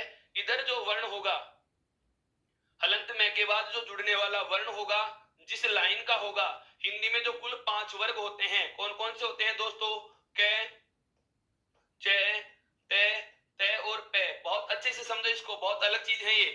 क, च, ट, त और प, ये 5 वर्ग होते हैं। और प्रत्येक वर्ग में वर्ण भी कितने ते होते हैं दोस्तों? 5-5 वर्ण होते हैं। कितने ते होते हैं? 5-5 होते हैं। 5 वर्गों में 5-5 वर्ण, अर्थात कुल वर्णों की संख्या कितनी होती है? 25, जिन्हें कहा जाता है दोस्तों वर्गीय वर्ण। क्या कहा जाता है? वर्गीय वर्ण कहा जाता है। इन 25 वर्गीय वर्णों में ध्यान देने की बात है कि इन 25 वर्गीय वर्णों का योग किसके साथ हो रहा है? स्वर रहित मैं वर्ण के साथ हो रहा हो। तो इस स्वर रहित मैं के स्थान पर आप क्या बना सकते हो? अनुस्वार बना सकते हो। यदि आप चाहो तो सामने वाले वर्ण के वर्ग का पांचवा भी लिखा जा सकता है। बहुत ज्यादा आवश्यक बात है ये। कौन सी? कि यह पांचवा वर्ण कहां से आएगा? यह होगा दोस्तों सामने वाले वर्ण का। हलंत में के ठीक सामने जो वर्ण होता है वो इन 5 वर्गों में से किसी का भी होगा, और उसी वर्ग की अनेखा लिया, उसी वर्ग का पांचवा आप इस स्वर रहित मैं के स्थान पर लिख सकते हो। इसकी चर्चा भी हम कर चुके थे। इसके बाद एक नियम हमने और जाना कि यदि स्वर रहित मैं के बाद अंतस्थ या ऊष्म का योग हो, किसका योग हो? अंतस्थ या ऊष्म वर्णों का योग हो, तो आप क्या करेंगे? ऐसी स्थिति में ध्यान दो दोस्तों, इनमें 4-4 वर्ण होते हैं। अंतस्थ वर्ण होता है य, र, ल और व। ऊष्म होता है कौन कौन सा? तीनों के तीनों से, जिसमें तालव्य है आपका, मूर्धन्य से, दंत्य से, और एक आपका कौन सा है वर्ण। इन 8 वर्णों की बात कर रहा हूं। ये 2 वर्ग हो गए। ये एक तो है अंतस्थ और दूसरा है कौन सा? ऊष्म। एक तो है अंतस्थ वर्ग और एक है कौन सा? ऊष्म वर्ग है। स्वर रहित मैं वर्ण के बाद चाहे अंतस्थ वर्ण आए चाहे ऊष्म वर्ण आए, इन दोनों ही स्थितियों में केवल हमें क्या बनाना होगा? यहाँ पर अनुस्वार बनाना होगा। क्या बनाना होगा दोस्तों? अनुस्वार बनाना होगा। ये अनुस्वार ही बनाएंगे, यहाँ पर पांचवा नहीं आता। पांचवा नहीं आता, क्यों नहीं आता, जरा बताने का प्रयास करें। बिल्कुल इस नियम की हम चर्चा कर चुके हैं। आप मुझे बताएंगे कि यहाँ पांचवा वर्ण क्यों नहीं आएगा, यहाँ पांचवा वर्ण क्यों नहीं आएगा? क्योंकि इन वर्गों में पांचवा होता ही नहीं है। इन वर्गों में कितने वर्ण हैं दोस्तों? चार चार वर्ण हैं। इनमें कोई नासिकीय ध्वनि ही नहीं है, तो नासिकीय वर्ण भी आएगा ही नहीं। क्यों? अगर होगा ही नहीं तो लेंगे कहां से? इसलिए हलंत में के बाद यदि अंतस्थ या उष्म वर्ण का योग हो तो ऐसी स्थिति में हम हलंत में के स्थान पर केवल अनुस्वार आदेश करते हैं। केवल क्या आदेश करते हैं? अनुस्वार आदेश करते हैं दोस्तों। यहां तक की बात आपके समझ में आ चुकी। अब बात करता हूं मैं आगे, ध्यान दीजिएगा। इसी के बाद इसका एक अपवाद भी हमने जाना था, क्या कि यदि स्वर रहित मैं के बाद नए या मैं वर्ण हो तो ऐसी स्थिति में अनुस्वार का आदेश न करके केवल कौन सा लेंगे? पांचवा लेंगे। केवल कौन सा वर्ण लेंगे? पांचवा वर्ण लेंगे। ऐसी स्थिति में क्यों? क्योंकि जब हलंत में के बाद न या मैं वर्ण में से कोई भी आता है तो यहां पर हमें केवल द्वित्व बनाना होगा। क्या बनाना होगा? केवल दोस्तों द्वित्व वर्ण बनाना होता है, जिसकी चर्चा भी मैं आपसे साझा कर चुका हूं। ये सारी बातें आपको पूर्व ज्ञान से जोड़ने के लिए मैं बता रहा हूं कि क्या होता है इनका मामला। यहां तक की बात समझ में आ चुकी? बहुत अच्छे से समझ में आ गई। हाँ बिल्कुल दोस्तों, आपका सोचना सही है। इसमें कठिन कुछ नहीं होगा। ये सारी चीजें बहुत आसान हैं। ये पूर्व ज्ञान से जोड़ने का उद्देश्य यही होता है ताकि आपको लगे कि हाँ हम सब कुछ ताजा ताजा पढ़ रहे हैं। अर्थात अब आपके दिमाग में व्यंजन संधि पूरी शुरू हो चुकी है। जिन्होंने कल की कक्षा को ज्वाइन नहीं किया, कल वाला वीडियो जिसने अभी तक भी ज्वाइन नहीं किया है, देखा नहीं है, तो उसको भी ये चीज समझ में आ जाएगी कि आज हम क्या पढ़ने वाले हैं। लेकिन एक बात मैं आपको फिर से बता देता हूं दोस्तों, यदि संधि समझनी है तो नियमितता जरूरी होगी। यदि संधि समझनी है तो प्रत्येक वीडियो को, प्रत्येक कक्षा को आपको क्रम से देखना आवश्यक होगा। यदि आप एक कक्षा भी लांग जाते हैं या छोड़ जाते हैं तो समझना आपने बहुत कुछ छोड़ दिया, बिल्कुल बहुत कुछ छोड़ दिया। प्रत्येक कक्षा अपने आप में अपना अलग से महत्व रखती है, बहुत ज्यादा महत्व रखती है। और ये सारी कक्षाएं आपको नियमित देखनी होंगी। नियमित रूप से आप इनको देखते रहिए, लाइक करते रहिए, शेयर करते रहिए, कमेंट करते रहिए। यदि अभी तक आपने चैनल को सब्सक्राइब नहीं किया तो वह भी कीजिए, ताकि आपको नोटिफिकेशन प्राप्त हो सके। और इसकी नोट्स को यूत्कर्ष ऐप से भी आप प्राप्त कर सकते हैं, टेलीग्राम ऐप से भी आप इसकी पीडीएफ प्राप्त कर सकते हैं। दोस्तों आगे बढ़ते हैं अपने बिंदु की तरफ। तो ये वाले जो नियम थे, इनके बाद जो अगला नियम आता है वो क्या आता है? ध्यान दो, नया नियम बता रहा हूं, शुरू से बता रहा हूं, जीरो से बता रहा हूं, समझिए। एक मैं लिख रहा हूं, शब्द है शम। एक शब्द लिखा है मैंने आपके सामने, कौन सा? सम। और एक शब्द आता है दोस्तों परी। एक शब्द आता है दोस्तों परी। ये दोनों क्या हैं? ये दोनों शब्द क्या हैं दोस्तों? सबसे पहले तो ध्यान रखना, ये सम भी क्या है दोस्तों? उपसर्ग है। ये सम भी क्या है दोस्तों? उपसर्ग है। और जो परी है यह भी क्या है दोस्तों? उपसर्ग है। क्या है ये? उपसर्ग है। अब मैं इन दोनों के दो नियम एक साथ लेने वाला हूं। दोनों के दोनों नियम एक साथ लेने वाला हूं। क्यों? क्योंकि इसमें एक जैसा ही नियम लगेगा। क्या लगेगा दोस्तों? कि यदि सम उपसर्ग के बाद में किसका योग हो? क्री धातु से बने शब्द का योग हो। किसका योग हो? क्री धातु से बने शब्द का योग हो। बहुत आराम से सुनिए इसको। यदि सम उपसर्ग के बाद क्री धातु से बना शब्द आए, कौन सा होगा? बताऊंगा, थोड़ा धैर्य रखिए। क्री धातु से बनने वाले शब्द कौन कौन से होते हैं? अभी मैं आपके सामने संपूर्ण शब्दों को लिख दूंगा कि कौन कौन से शब्द होते हैं जिनका निर्माण क्री धातु से होता है। ठीक उसी प्रकार से एक नियम हम पढ़ेंगे, क्या कि परि उपसर्ग के बाद में क्या आ जाए? क्री धातु से बने शब्द आ जाए। क्या आ जाए दोस्तों? क्री धातु से बना शब्द आ जाए। वापस से समझना इस चीज को। हमारा नियम क्या है? एक तो है क्या कि सम उपसर्ग के बाद क्री धातु से बना कोई शब्द आए। दूसरा नियम क्या होगा कि परि उपसर्ग के बाद क्री धातु से बना कोई शब्द आए। इन दोनों को मैं एक साथ बोर्ड पर इसलिए ले रहा हूं क्योंकि इन दोनों में बाद वाला पद समान है। इन दोनों में बाद वाला पद क्या है दोस्तों? समान है। परि उपसर्ग के बाद में भी वही शब्द जुड़ेंगे, सम उपसर्ग के बाद में भी वही शब्द जुड़ेंगे। और वो शब्द कौन से हैं? क्री धातु से बनने वाले हैं। अब क्री धातु से बनने वाले शब्द कौन कौन से होते हैं मैं आपके सामने उल्लेखित कर रहा हूं। देखिए, एक तो आता है क्री धातु से बनने वाला शब्द कृत। एक शब्द तो कौन सा आता है दोस्तों? कृत। एक आता है दोस्तों कृति, एक आता है दोस्तों करण, एक आता है दोस्तों कारक, एक आता है दोस्तों कार्य, एक दोस्तों आता है कर्ता। वापस से सुनिए, प्रथम पद के रूप में यहां पर तो कौन सा उपसर्ग है? सम उपसर्ग, और यहां पर है हमारे पास कौन सा? परि उपसर्ग। लेकिन दूसरा पद दोनों में समान है, दोनों ही नियमों में दूसरा पद समान है, और वह नया जो दूसरा पद दोनों में ही समान है वह क्या है दोस्तों? क्री धातु से बना शब्द है। क्या है दोस्तों? क्री धातु से बना शब्द है। कौन सी धातु से? क्री धातु से बना हुआ शब्द है, क्री धातु से बना हुआ शब्द है। और क्री धातु से बनने वाले शब्द कौन कौन से हैं वे मैंने आपके सामने लिख दिए हैं। एक तो कौन सा है? कृत है, कृति है, करण है, कारक है, कार्य और कर्ता। कृत, कृति, कारक, कारण, कार्य और कर्ता, ये 6 शब्द हैं। मेरा कहने का मतलब यह हुआ कि इन 6 के 6 शब्दों का योग ही तो हम किसके साथ करने वाले हैं दोस्तों? सम उपसर्ग के साथ करने वाले हैं। किसके साथ में करने वाले हैं? सम उपसर्ग के साथ। और इन्हीं 6 का प्रयोग हम किसके साथ में करने वाले हैं दोस्तों? परि उपसर्ग के साथ में करने वाले हैं। अब परि उपसर्ग के साथ में 6 जुड़ेंगे तो क्या बदलाव होगा, और सम उपसर्ग के साथ में जब ये 6 जुड़ेंगे तो क्या बदलाव होगा? इन दोनों नियमों की चर्चा करते हैं आगे। देखिए ध्यान से, तो हमारा जो नियम है अगला, जो भी नियम नंबर 8 है या 9 है, तो नियम क्या होगा? पहले नियम सुनिए, उसके बाद उदाहरण पे आते हैं। नियम क्या है? यदि परि उपसर्ग हो, क्या हो दोस्तों? परि उपसर्ग हो। यदि परि उपसर्ग के बाद या परि उपसर्ग के साथ क्री धातु से बना शब्द आए, कौन सी धातु से बना शब्द है दोस्तों? क्री धातु से बना शब्द हो,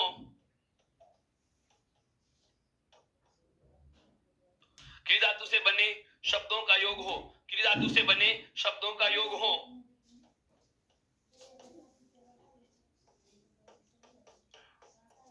तो बदलाव क्या होगा?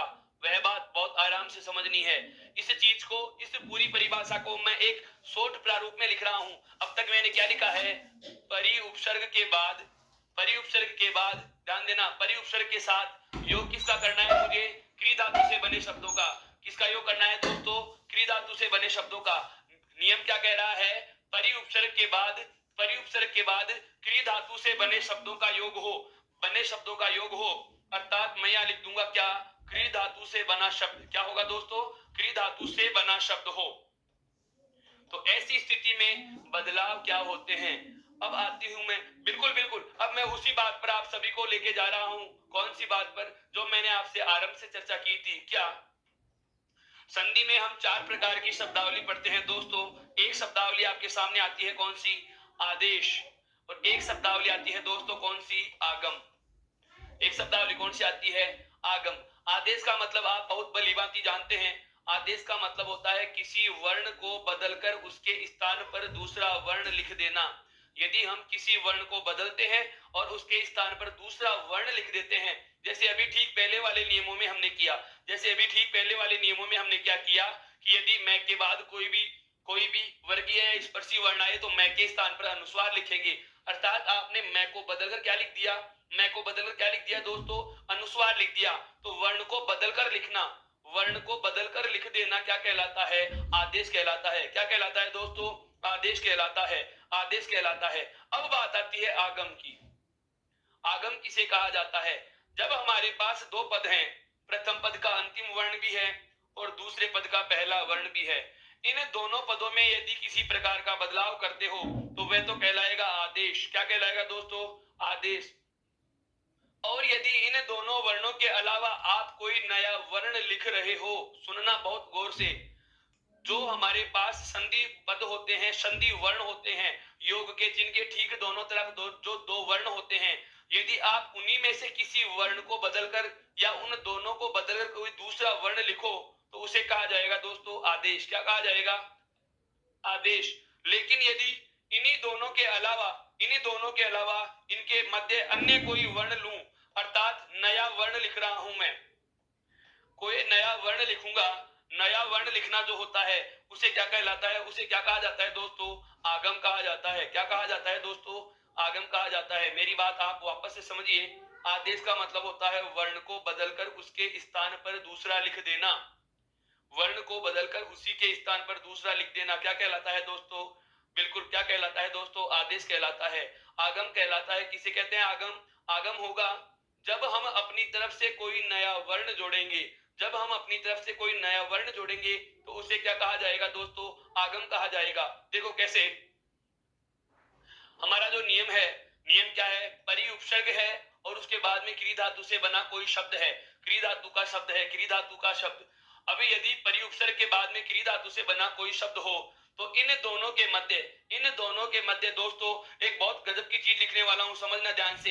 इन दोनों के मध्य ये कौन सा से लिखा है मैंने, यह कौन सा से लिखा है मैंने,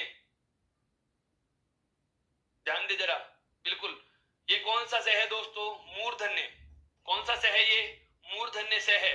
मैं बार बार बता रहा हूं, वर्णों के उच्चारण स्थान के आधार पर जो वर्णों का वर्गीकरण किया था उसमें ये जो तीन से होते हैं जिसे हम से संकर, षटकोण और स्लेट वाला से बोला करते हैं, ध्यान देना, इसे कहा जाता है तालव्य से। कौन सा कहा जाता है दोस्तों, तालव्य। यह होता है आपका कौन सा, यह होता है दोस्तों मूर्धन्य। यह क्या होता है दोस्तों, मूर्धन्य। और इसे कहा जाता है क्या, दंत्य। इसे क्या कहा जाता है दोस्तों, दंत्य। और ये क्या है, से वर्ण है। और मैंने आपको एक चीज शुरू में बताई थी कि हिंदी की वर्णमाला के आगे कौन सा प्रत्यय लगाकर बोला जाता है, कार प्रत्यय लगाकर बोलते हैं। कौन सा प्रत्यय जोड़कर बोलते हैं दोस्तों, कार प्रत्यय जोड़कर बोलते हैं। कौन सा प्रत्यय जोड़कर बोलते हैं, कार प्रत्यय जोड़कर बोलते हैं। तो मैं इसे ये कहूंगा मूर्धन्य सकार। क्या कह दूंगा दोस्तों, मूर्धन्य सकार बोल दूंगा। क्या बोल दूंगा, क्योंकि ये मूर्धा से बोला जाता है इसलिए तो इसे क्या कहा, मूर्धन्य। और से वर्ण है, इसके आगे मैंने को कौन सा प्रत्यय जोड़ना था, कार प्रत्यय जोड़ना था।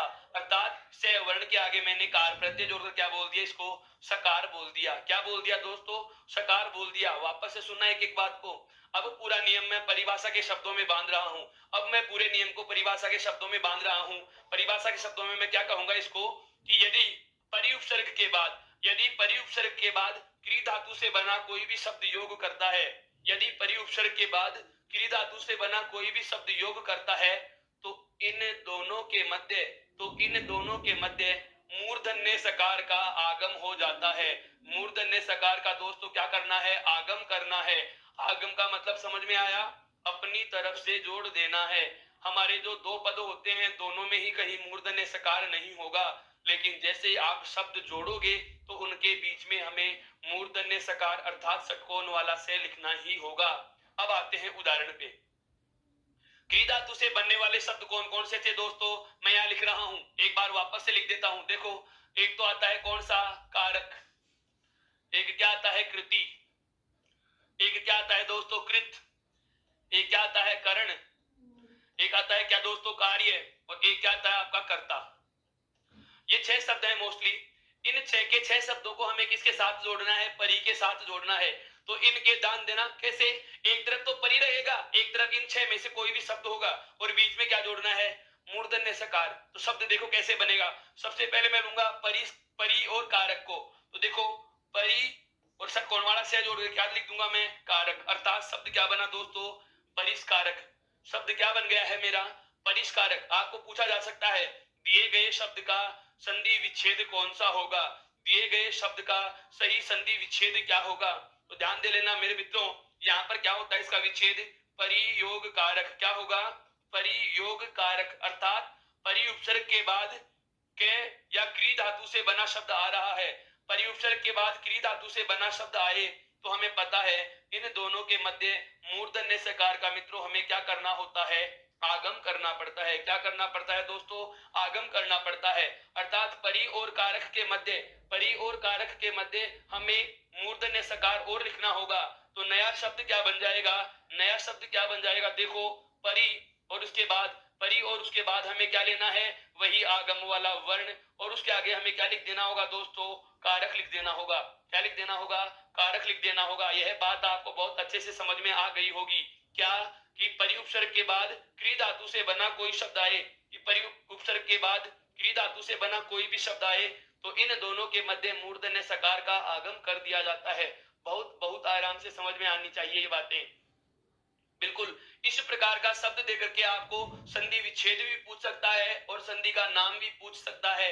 और संधि का नाम यदि देता है तो पहला विकल्प आपको विसर्ग संधि देगा, पहला विकल्प आपको विसर्ग संधि देगा जो पूर्णतः गलत होगा। विसर्ग संधि क्यों देता है उसकी वजह भी मैं बता देता हूं आपको। क्या होता है, एक विसर्ग संधि की बेसिक सी पहचान बता रहा हूं। क्या कि यदि शब्द में हमें तालव्य सकार या मूर्धन्य सकार या दंत्य सकार आधा मिलता है, यदि शब्द के मध्य तालव्य सकार, मूर्धन्य सकार या दंत्य सकार आधा मिलता है तो अधिकतर अधिकतर स्थितियां बनती है कि संधि कौन सी होगी, वृद्धि होगी। और यहाँ भी हमें मूर्धन्य सकार आधा दिख रहा है, इसलिए हम गलती कर बैठते हैं क्या कि हो सकता है, बिल्कुल हो सकता है संधि कौन सी होगी, विसर्ग होगी। कौन सी होगी, विसर्ग होगी। वापस से सुनना पूरी बात को। इन तीनों सकार में से कोई भी से आधा हो, इन तीनों सकार में से कोई भी से आधा हो, चाहे वो तालव्य आए, चाहे वो मूर्धन्य आए, चाहे वो दंत्य आए, ये तीनों से कहीं भी आधे लिखे हुए दिखाई देते हैं तो अधिकतर चांस बनते हैं कि संधि होती है दोस्तों विसर्ग। कौन सी होती है, विसर्ग होती है। जब विसर्ग संधि पढ़ेंगे उस समय इनकी बात बताऊंगा कि ये क्यों आते हैं आधे, वजह क्या होती है। बिल्कुल ये एगोस के योग में आधे बनते हैं, मैं बताऊंगा, जिसे संस्कृत में सत्व विसर्ग संधि कहा जाता है। क्या कहा जाता है दोस्तों, सत्व विसर्ग संधि कहा जाता है। लेकिन हमें ध्यान देने की बात यहाँ पर यह है कि मूर्धन्य सकार का यहाँ क्या हो रहा है, आगम, और प्रथम पद के रूप में हमें उपसर्ग कौन सा मिल रहा है, परि। तो नियम क्या हो जाएगा कि यदि परि उपसर्ग के बाद क्री धातु से बना कोई भी शब्द आए तो दोनों के मध्य मूर्धन्य सकार का आगम कर देंगे। एक उदाहरण हमने बना लिया है। अन्य शब्दों की मैं चर्चा करूं तो देखो अन्य शब्द और कौन कौन से होंगे। शब्द हो सकता है परिष्कृति, शब्द क्या हो सकता है दोस्तों, परिष्कृति। शब्द क्या हो सकता है दोस्तों, परिष्कृत। क्या हो सकता है, परिष्कृत। शब्द हो सकता है दोस्तों परिष्करण। क्या हो सकता है, परिष्करण। शब्द हो सकता है दोस्तों परिष्कार्य, और शब्द हो सकता है दोस्तों परिष्कर्ता। क्या हो सकता है, परिष्कर्ता। एक शब्द आपको और पता होगा, एक शब्द आता है परिष्कार। शब्द क्या आता है दोस्तों, परिष्कार। इसे भी आप इसी में शामिल करेंगे, कार भी क्री धातु से ही बनने वाला शब्द है। तो इस प्रकार से हमें पता लगा क्या कि यदि परिउपसर्ग के बाद, यदि परिउपसर्ग के बाद क्री धातु से बना कोई शब्द हो तो इन दोनों के मध्य मूर्धन्य सकार का आगम हो जाता है। मूर्धन्य सकार का क्या हो जाता है दोस्तों, आगम हो जाता है। एक बार इसका स्क्रीनशॉट ले लीजिए, फिर हम आगे वाले नियम पे चलते हैं। यह आपका नियम नंबर 8 हो जाएगा। यह आपका कौन सा नियम हो जाएगा, 8वां नियम हो जाएगा दोस्तों। अब इसके बाद हम आगे चलते हैं, एक बार इसका स्क्रीनशॉट ले लीजिए। अब बढ़ते हैं आगे। ये 8 नियम हो गए। एक तो गया परिउपसर्ग का। अभी अभी मैंने एक चर्चा की कि परिउपसर्ग के साथ साथ ही, परिउपसर्ग के साथ साथ ही हम क्या करने वाले हैं, आगे वाला पद तो होगा क्री धातु से ही, लेकिन जो ये पहला पद है परिउपसर्ग, इसकी जगह हमें कौन सा उपसर्ग लेना है दोस्तों, सम उपसर्ग लेना है। कौन सा उपसर्ग लेना है दोस्तों, सम उपसर्ग लेना है। और बाकी पूरा नियम ऐसा का ऐसा ही रहे, बाकी पूरा नियम ऐसा का ऐसा ही रहे। तो आप यहाँ पर क्या बदलाव करोगे, तो आप यहाँ पर क्या बदलाव करोगे, ध्यान देना दोस्तों। मैं नियम की चर्चा कर रहा हूं। अगला नियम मैंने आरंभ कर लिया है, क्या कि यदि सम उपसर्ग के बाद में क्या आ जाए, क्री धातु से बना शब्द आ जाए। यदि सम उपसर्ग के बाद में क्री धातु से बना शब्द आए तो क्या बदलाव होंगे, तो क्या बदलाव होंगे दोस्तों। अब इस बात पे हम चर्चा करने वाले हैं। तो हमारा जो अगला नंबर का नियम होगा, अर्थात नियम नंबर हम कौन सा कह देंगे, नियम नंबर हम कौन सा लेंगे, 9। हमारा नियम नंबर कौन सा हो जाएगा अब ये, 9।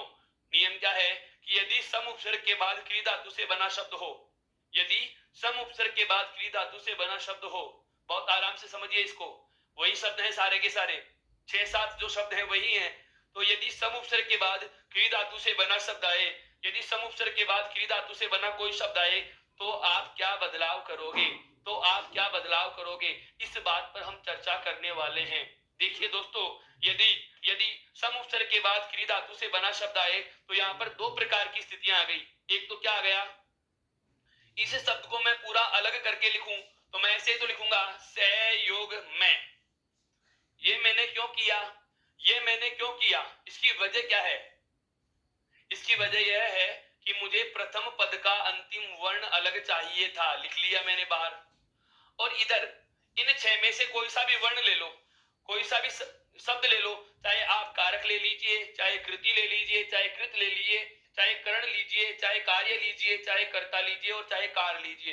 दोस्तों इन सभी में पहला वर्ण क्या आ रहा है? इन सभी में पहला वर्ण जो आ रहा है वह कौन सा आ रहा है? कै वर्ण आ रहा है। इसको एक बार जरा गौर से देखें, नियम को सुनना बहुत आराम से। इस एक नियम में 2 नियम होते हैं, इसीलिए तो हम गलतियां करते हैं। मेरा पूरा उद्देश्य क्या था? इस संधि को हम कोरिलेटेड करके पढ़ेंगे। मैंने आपको बहुत अच्छे से ये बात बता रखी है, इसीलिए मैं अब जोड़ रहा हूं इस चीज को कि देखो एक ही शब्द में 2 नियम लग रहे हैं, एक ही शब्द में 2 नियम लगते हैं, हम केवल एक ही बात को रट के चले जाते हैं। अभी हमने ठीक पहले नियम पढ़ा है, कौन सा नियम पढ़ा है कि यदि यदि हलंत में के बाद कैसे मैं तक कोई भी वर्ण आए तो इस हलंत में के स्थान पे दोस्तों हम अनुस्वार बना रहे थे। हम क्या बना रहे थे दोस्तों? अनुस्वार बना रहे थे। ध्यान दीजिएगा, हम क्या बना रहे थे दोस्तों? अनुस्वार बना रहे थे। ये रहा नियम आपके सामने कि यदि हलंत में के बाद कैसे मैं तक कोई भी वर्ण आए तो हलंत में के स्थान पर क्या बनता है दोस्तों? अनुस्वार बनता है। और अभी इसी उपसर्ग वाले नियम में जैसे हम देखते हैं तो हमें यह प्राप्त हो रहा है कि हलंत में के बाद कै वर्ण आ गया। हलंत में के बाद क्या आ गया? कै वर्ण आ गया। तो दोस्तों यहाँ भी हमें क्या करना होगा? यहाँ भी हमें क्या करना होगा? इस हलंत में के स्थान पर अनुस्वार बनाना होगा। एक बात, यहाँ भी हमें क्या बनाना होगा? अनुस्वार बनाना होगा। ये क्यों बनाया? क्योंकि हलंत में के बाद में क्या लिखा हुआ है दोस्तों? हलंत में के बाद में क्या लिखा हुआ है? कै वर्ण लिखा हुआ है। क्या लिखा हुआ है? कै वर्ण लिखा हुआ है। यह तो एक बदलाव हो गया, लेकिन जो दूसरा महत्वपूर्ण नियम था वह नियम क्या सुन रहा है? कह रहा है कि उपसर्ग यदि सम है और उसके बाद में क्रिया धातु का कोई शब्द आए तो इन दोनों के मध्य, अब समझना, तो इन दोनों के मध्य यह कौन सा से लिखा है? यह कौन सा से लिखा है दोस्तों? आपको पता है, अभी अभी मैंने आपको बताया था क्या? अभी अभी मैंने चर्चा की कि यह होता है तालव्य सकार। ये कौन सा होता है दोस्तों? तालव्य। मैं बहुत बार इनको लिख दूंगा, ये याद हो जाएंगे आपको। ये होता है दोस्तों मूर्धन्य, और ये क्या होता है दोस्तों? दंत्य। यह कौन सा होता है? दंत्य सकार होता है, अर्थात यहाँ दंत्य सकार का आगम होगा। यहाँ क्या होगा दोस्तों? दंत्य सकार का आगम होगा। अब पूरा नियम आराम से सुनिए। अब इस पूरे नियम को मैं चर्चा में लेने वाला हूं, आराम से सुनना इसको। नियम क्या है दोस्तों? नियम क्या है मेरा कि यदि सम उपसर्ग के बाद क्री धातु से बना कोई भी शब्द आए, यदि सम उपसर्ग के बाद क्री धातु से बना कोई भी शब्द आए, यदि सम उपसर्ग के बाद क्री धातु से बना कोई भी शब्द आए तो हलंत में के स्थान पर तो अनुस्वार बना देंगे, एक चीज। और इन दोनों के मध्य क्योंकि उपसर्ग है और इधर क्रिया धातु का शब्द है, इसलिए हमें से का आगम करना है। इसलिए हमें क्या करना है? से का आगम करना है। और वह से कौन सा होगा दोस्तों? दंत्य वाला से होगा। कौन सा होगा दोस्तों? दंत्य वाला से होगा। अब बात आती है सर याद कैसे रहे कि कहां दंत्य वाला से आएगा और कहां पर मूर्धन्य से आएगा, या मैं कहूं कौन सी जगह षटकोण वाला से लिखेंगे और कौन सी जगह स्लेट वाला से लिखेंगे। आपको रटना नहीं है दोस्तों, इसका लॉजिक समझिए। एक उपसर्ग है हमारे पास कौन सा? परी, और एक उपसर्ग कौन सा है? सम। और इन दोनों ही स्थितियों में हमें क्या करना है? सकार का आगम करना है। क्या करना है? आगम करना है। देखो ये पै पतंग की तरह लिखा हुआ है, पै। अब पै वर्ण वाला जहां भी उपसर्ग दिखे तो आपको पै पतंग वाले से का आगम करना होगा। ऐसा से जिसे लिखने के लिए पै पतंग लिखना पड़ रहा है वह तो परिउपसर्ग में आएगा। और यहाँ पर देखिए इसका पहला वर्ण क्या है? से, अर्थात इसमें कौन सा से आता है? दंत्य वाला से आता है। आप इनके प्रथम वर्ण से इनकी पहचान को बांध सकते हैं। आप इनके प्रथम वर्ण से, उपसर्गों के प्रथम वर्ण से भी आप इनकी पहचान बना सकते हैं कि परिउपसर्ग में पै पतंग से परिउपसर्ग बना रहे हैं और हम उसी से पै पतंग की तरह जो लिखा जाने वाला से है वहां आगम कर लेंगे। यदि सम उपसर्ग होगा तो दंत्य वाला से लिखा जाता है सम उपसर्ग का प्रथम वर्ण, तो यहाँ पर दंत्य वाले से का आगम हो जाएगा। यहाँ तक की बात बहुत अच्छे से समझ में आ गई। पूरी बात वापस से दोहरा देता हूँ, बिल्कुल बहुत आराम से सुनिए इस बात को। पूरी बात वापस से दोहरा रहा हूँ। नियम क्या है कि यदि सम उपसर्ग के बाद क्री धातु से बना कोई शब्द हो, यदि सम उपसर्ग के बाद क्री धातु से बना कोई भी शब्द हो तो इन दोनों के मध्य इस जोड़ के चिन्ह के स्थान पर तो हमें से स्लेट वाला से अर्थात दंत्य से लिखना ही होगा। लेकिन इस हलंत में के स्थान पर हमें क्या बना देना है दोस्तों? अनुस्वार बना देना है। क्या बना देना है दोस्तों? अनुस्वार बना देना है। अब आपके सामने मैं रखता हूं इसके कुछ उदाहरण। देखिए नियम क्या है अपना, छोटा सा नियम है क्या, सम उपसर्ग है और उसके बाद में क्रिया धातु का शब्द है, सम उपसर्ग है और क्रिया धातु का कोई ना कोई क्या है शब्द है। अब सम उपसर्ग के बाद में क्रिया धातु का कोई ना कोई क्या हो शब्द हो, तो हमें क्या करना है, एक तो हलंत में के स्थान पर हमें क्या बनाना है, अनुस्वार बनाना है। क्या बनाना है दोस्तों, अनुस्वार। और यहाँ पर इस योग के चिन्ह के स्थान पर हमें यहाँ पर क्या लिखना होगा, दंते वाले से का आगम करना होगा।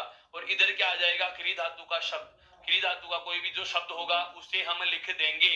अब देखो जैसे शब्द है आपके सामने दोस्तों संस्कृत,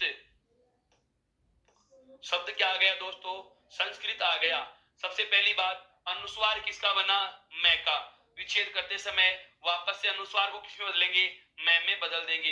तो पहला पद तो क्या हो गया, सम।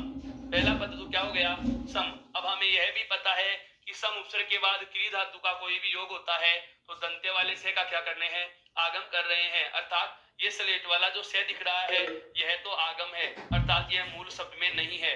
तो इसका विच्छेद क्या हो जाएगा, समयोग कृत। विच्छेद क्या हो जाएगा दोस्तों, समयोग कृत। या मैं कहूं कि सम उपसर्ग के बाद हमें कौन सा वर्ण मिल रहा है, क्रिया धातु से बना शब्द मिल रहा है। तो यदि सम उपसर्ग के बाद क्रिया धातु से बना कोई भी शब्द आए, सम उपसर्ग के बाद क्रिया धातु से बना कोई भी शब्द आए, तो हमारा नियम क्या कह रहा है कि इन दोनों के मध्य या तो क्या कर लेंगे, दंते सकार का आगम, या तो क्या करेंगे, दंते सकार का आगम। और इस हलंत में के स्थान पर क्या बना लेंगे दोस्तों, अनुस्वार। और इधर हमारा मूल रूप क्या बच जाएगा, इधर हमारा मूल रूप क्या बच जाएगा, से। और अंत में क्या बचा हुआ है दोस्तों, कृत। यह हमारा विकार रूप होगा। कैसे किया मैंने, वापस से सुनना, मैंने कैसे लिखा यह सब कुछ। नियम क्या था, सम उपसर्ग के बाद क्रिया धातु का शब्द आ जाता है तो हमें इन दोनों के मध्य, देखो ये दंते सकार का तो आगम किया है, दंते सकार का तो क्या करना है, आगम करना है। दंते सकार का तो क्या करना है, आगम करना है दोस्तों, क्या करना है, आगम करना है। और हलंत में की जगह क्या बना लेना है, हमें अनुस्वार बना लेना है। क्या बना लेना है दोस्तों, अनुस्वार बना लेना है। अब इन सबको जोड़कर लिखेंगे तो इन सबका जोड़कर देखो कैसे लिखा जाएगा। सबसे पहले से का से लिख दिया, उसके बाद में हलंत में के स्थान पर, उसके बाद हलंत में के स्थान पर हमने क्या लगा लिया, अनुस्वार लगा लिया। उसके बाद दोनों के मध्य, उसके बाद दोनों के मध्य हमने क्या किया है, दंते सकार का आगम। इसके बाद दोनों के मध्य क्या कर लिया दोस्तों, दंते सकार का आगम कर लिया। और लास्ट में कौन सा आ जाएगा, क्रिया धातु का शब्द आ जाएगा। लास्ट में क्या आ जाएगा दोस्तों, क्रिया धातु का शब्द आ जाएगा। अर्थात संस्कृत में सम प्लस कृत, अर्थात सम उपसर्ग के बाद क्रिया धातु से बना शब्द था तो हलंत में का तो बना लिया अनुस्वार। और ये जो हम दंते वाला से आधा लिख रहे हैं यह क्या है, यहाँ पे आगम वर्ण है। कौन सा है दोस्तों, आगम वर्ण है। अन्य शब्दों की मैं बात कर रहा हूं, इसमें अन्य शब्दों की मैं बात कर रहा हूं। देखो शब्द आ जाए संस्कार, विच्छेद क्या होगा, समधनकार। विच्छेद क्या होगा दोस्तों इसका, समयोगकार बराबर संस्कार कह देंगे। एक शब्द आता है क्या, संस्करण। बिल्कुल शब्द क्या है हमारे पास, संस्करण। इसका विच्छेद क्या होगा दोस्तों, सम प्लस करण। अगला शब्द आता है क्या, संस्कार्य, समधन कार्य। एक शब्द आता है दोस्तों संस्कृति, समधन कृति। एक शब्द आता है आपके सामने संस्कृता। एक शब्द आपके सामने आता है दोस्तों संस्कृता।